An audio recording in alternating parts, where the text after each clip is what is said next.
Has the US won a war since World War II? Let's clarify. Has the US been involved in any major wars since World War II?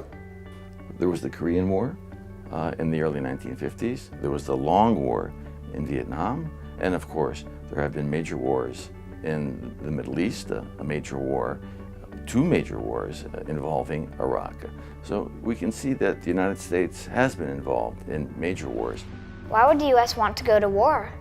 We could say that using force, using military force, the force is the last resort to win the argument. If no other means can be used, diplomatic, discussion, sanctions. Sanctions are economic sanctions, that is, depriving a country of goods and services or the flow of money.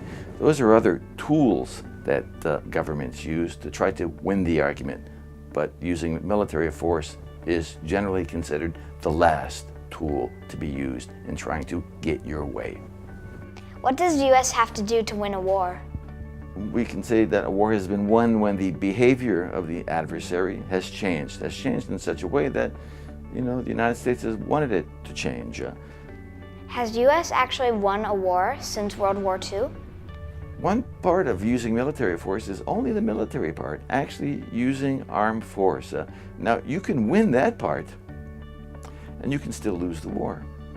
So you can win militarily, but if you really do not get your way after the military victory, we can say that has the war really been won? Who won the Vietnam War? If we just look at the military side, once again, we can say, well, the Vietnamese won militarily. Or we can say, since the cost of winning was so high, we can say that in the Vietnam War, all sides lost. Secondly, who finally won, since Vietnam is so Americanized today? Do you think there are good reasons to go to war?